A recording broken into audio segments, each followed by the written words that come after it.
Hello, everybody. My name is Anthony.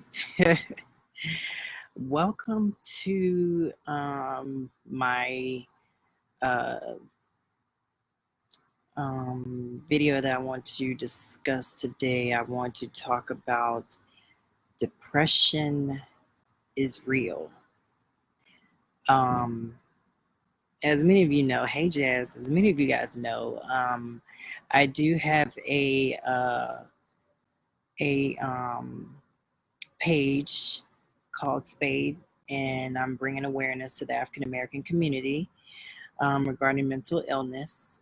But before I say any of all that, I always do this. Let's give a shout out to the weather right now. It is nice out here. It's nice and hey Tangi, it's nice and like warm and cool. So yeah, shout out to the DMV area. Hey Alan. But anyway, so just want to say normally when I'm doing my videos, I wanted to actually go in the letters of SPADE, which stands for suicide, post-traumatic stress disorder, anxiety, depression, and epilepsy.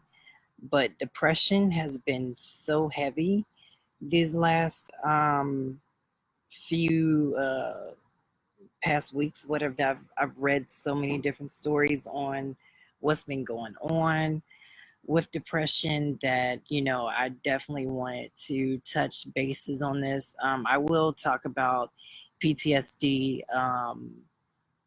I'll do it next week because I'm thinking I'm going to be able to do a Facebook live series thing every week. And with my PTSD, I am going to bring in, hopefully I'll be able to bring in somebody, to help me out with that.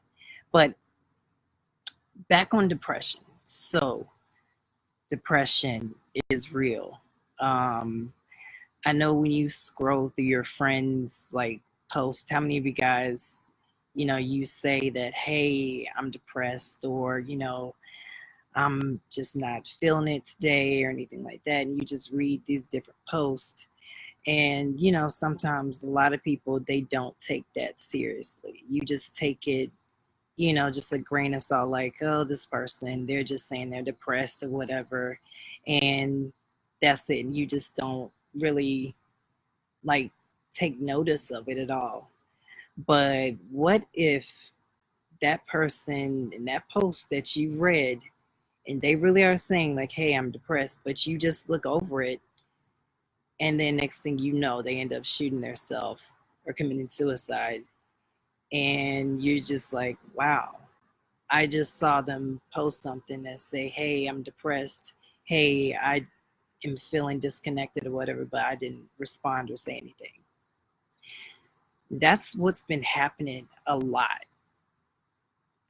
Like one of my customers actually came in and she told me that her fourth grade teacher, because she's a grown adult now, she's in the she works for the federal government, but she said that her fourth grade teacher, who had no signs of anything wrong mentally or anything like that, apparently on Facebook about a couple weeks ago, just saying, hey, and she just posted flat out that, you feel disconnected from the world.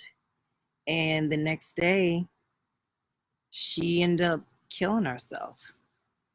And so, a lot of people, they were shocked to hear that, but it's just so common. And I hate to say that, but it's so common nowadays that you see these types of posts that, people are saying they're depressed or they feel this and they feel that. But a lot of people, they don't take it seriously. And then some that do take it seriously and they do try and help people. But again, some people, they don't, how can I say, they don't welcome the help.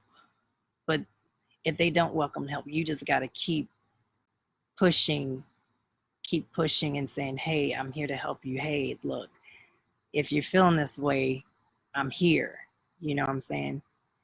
So like, I know some of the warning signs for depression, it's like their mood, um, changing in weight, changing of like sleep, um, changing of eating habits, their fatigue, thoughts of death and suicide, everything like that. That's just, you know, the signs right there. So you always just got to be aware of the different signs. Um, Now, with me, um, I'm going to tell you guys some stories that happened.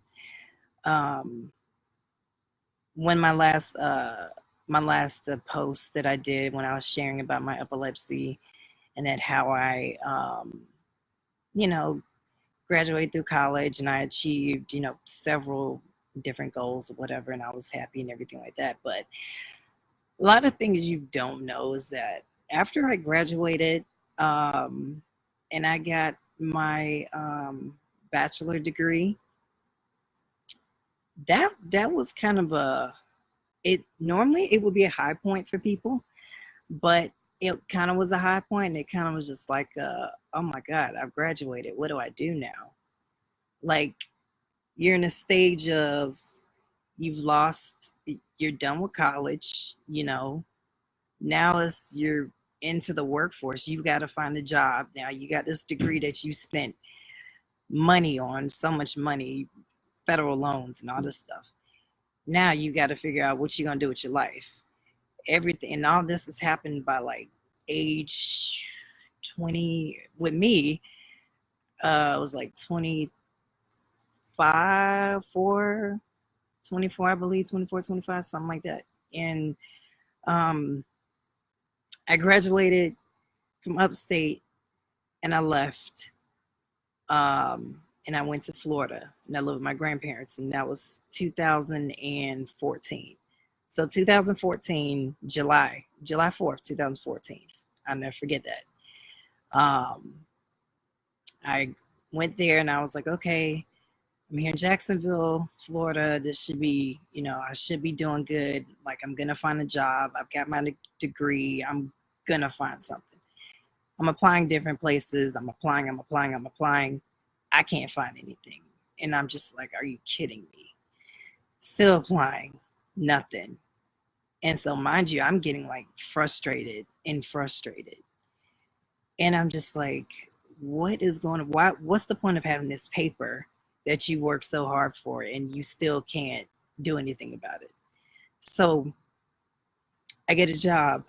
Finally, no, I didn't get a job, period, in Florida, because I was there in 2014.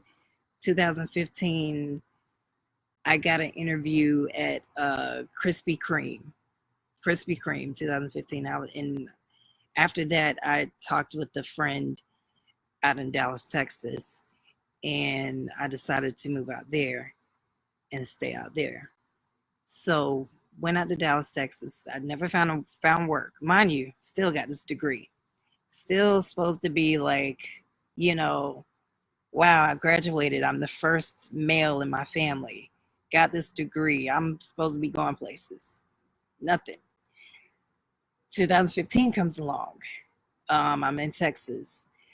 Still searching. Can't find anything. Mind you, I'm just like irritated right now. I'm just like, I can't find anything. And finally, I think around uh, some months I was in Texas, probably like 2 months in, because I moved there like in April 2015. So like in May, finally I found a job. It was Baskin Robbins. And I got that because I had ice cream experience from 2007 when I worked at Marble Slab Creamery in high school. So I was not happy. I mean, I got a job. I was able to pay some bills or whatever, but I wasn't happy.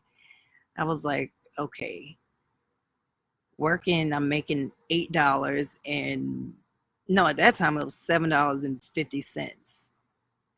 and they was like, okay, oh yeah, because of your, you know, degree, we're gonna bump you up in pay and everything. And I'm just like, okay. So I got hired as a shift supervisor. I became a shift supervisor. And again, things were just not working how you pictured. Like, you picture when you graduate, you picture this fantasy of you're getting your dream job and you're shooting to the moon, and that was not the case at all. Baskin Robbins, I worked there finally. I probably a year later, that's when I finally got to public storage. I got a job there, public storage, a year later. So a year within Baskin Robbins. Finally got to public storage and worked there. And do you think I was happy with that? No. I'm like, I'm in a storage business. I mean, but it was more money. But again, you go back to the thing of, I have a degree.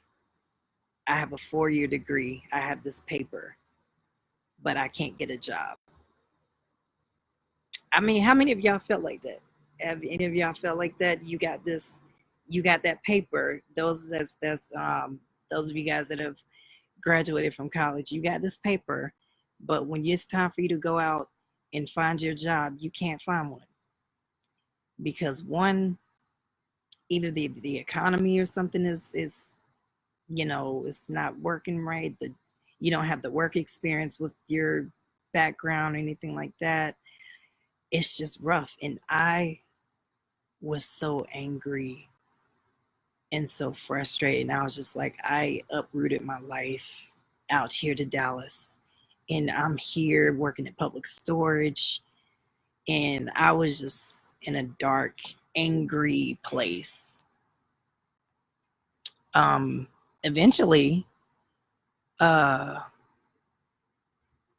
let's see, eventually, like when I was living in Texas, I met some wonderful people. I did. I met some wonderful people, wonderful friends. But Texas, that was just I guess you could say, not a great time because I was just not where I wanted to be. Even now, in today's time, I'm not where I want to be. And I'm sure a lot of you feel that too, that um, you're not where you want to be in life, where you thought you should be in, where you should be in life. But what I've learned to do is I've learned to just keep going. That's what I've learned to do. I've learned to stop being um, so negative and just look at the positives. Because if I think about it, um, I had it really good. Now back then, I didn't think like that. I thought that what was me, I should be working and I should be doing this and I should be doing that. But that was not the case. I didn't have this mindset that I have now. Is that I had a house, I had family that actually cared for me. I was not gonna go to where I'm starving on the street or anything like that. So why am I complaining? You know? Yes, things aren't going my way, but why am I complaining? You know what I'm saying? Like if you look at some of these, some people, I'm reading some articles and everything like that. It's just I'm gonna like pull this up. Um, Especially our teenagers, the teenagers in today's time, like depression among teenagers are rising, and it's so much. Like as far as they're trying to deal with cyberbullying. Cyberbullying is one of the main causes of um, depression. Um, Also, another main cause of depression with the teenagers is spending too much time with social media. Like, if you think about it, social media is very dangerous. it can be a good thing and it can be a bad thing. With teenagers, especially, like when you're a teenager, you're supposed to have a time to where you can have physical activity, you enjoy um, family and friends, and you go outside, play or whatever. You're not, if you're just cooped up on the computer all day, cooped up on social media, your brain is not developing. And so that's what happens with a lot of the teenagers. They're cooped up on social media. They get into these social media wars, and that's where the cyberbullying take place. And then that's when you see the whole that people are getting picked on, and then some teenagers are saying they're depressed, and they're feeling this and they feeling that, and then next thing you know, you're reading cases online of how teenagers are killing themselves, which is crazy. Like I didn't have to experience that when I was young, but I just feel so bad for our kids nowadays, because they deal with that. Like um I'm reading this, and there was an evaluation of a 10-year-old girl who was depressed because of her classmate had called her stupid and laughed at her all the time.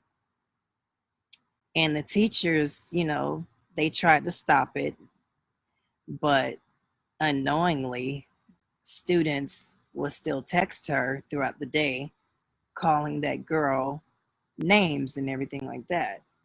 So I'm just saying, just parents, be very mindful of your kids in in their social media. Even um, up to my generation, everyone just has to be mindful of the social media, because again, social media can be good and social media can be very dangerous, because whatever you post online, it's always there forever, always there. Like this 14-year-old girl was in treatment for depression because she was being bullied in school. She said that girls in her classes were constantly making negative comments about her appearance and her dress and her behavior. So that's what these kids deal with nowadays. So it's just so sad. So you just gotta just pay attention to these teenagers. If they're saying they're depressed, they feeling some type of way, take it seriously. Just please take it seriously, and don't just try and brush it off the rug or anything like that. Even when you're scrolling through your own social media page and you see somebody says that, oh, this is another day, and I'm not feeling good, or I don't feel like I want to be here, or something like that, you reach out to them and say, hey, are you okay? You all good? Anything you want to talk about or something like that? I mean, life is so short. Life is too short. And then with depressions among African Americans, like, we as African Americans, there's such a misconception about it, because it's always a thing of, oh, African Americans, why are you depressed? It's not a mental disorder. You're weak. That's what you were taught. Black women, they can't get depressed. If you're depressed, you're weak. You should, you know, um, you should be tolerant of everything. Or you take your troubles, take everything to church, you pray on it. But I do agree with that. Yes, you pray. However, you also need to get help. Like, if you're feeling in a dark place, talk to a psychiatrist, talk to a counselor, because that's what they're there for. You know, don't have this mindset of, oh, I don't want to talk to the man because the man doesn't understand me or anything like that, because that's not the case. I mean, there are plenty of good counselors out there that will listen to you. You just have to find the right one. Yes, I do understand that some counselors do not understand us as a Black race because they haven't lived our shoes. They don't understand the police brutality that we face each and every day. But there are plenty of African American counselors, plenty of African American psychiatrists. I went to see one. I mean, I did.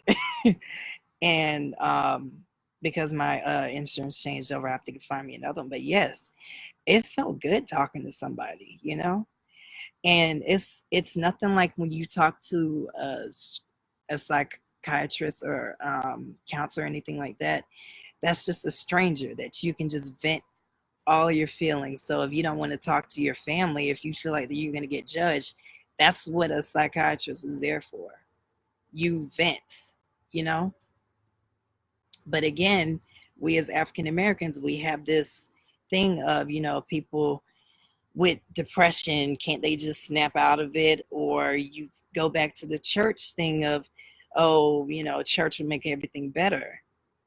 But God give us common sense,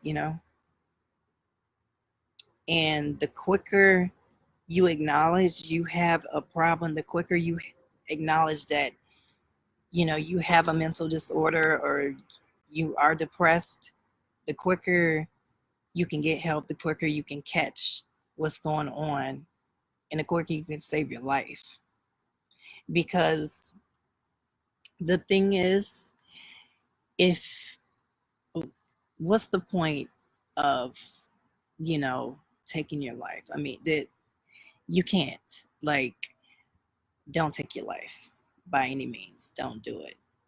Because once you take your life, you're not only affecting you, you're affecting so many people, so many family members, so many friends, and it's just not worth it. So, whatever dark times you are going through, just talk it out.